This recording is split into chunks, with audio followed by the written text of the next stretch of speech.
In this video, I'll show you how to change the screen brightness of your Nintendo Switch. Could be the Switch Lite, the normal Switch, or the OLED. So if you're in a game and you want to change quickly the screen brightness, the quickest way you can do is to press on the home button during a second, okay? Don't just tap on it.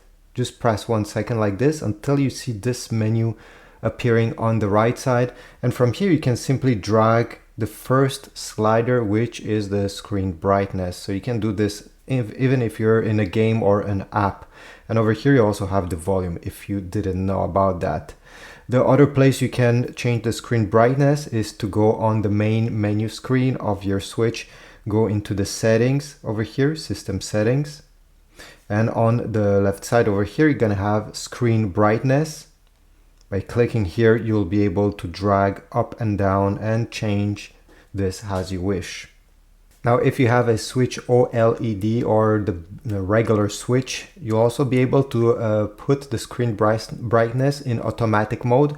This way, it will be able to adjust depending in which room you are. But on the Switch Lite, you don't have this option since it's the cheaper version.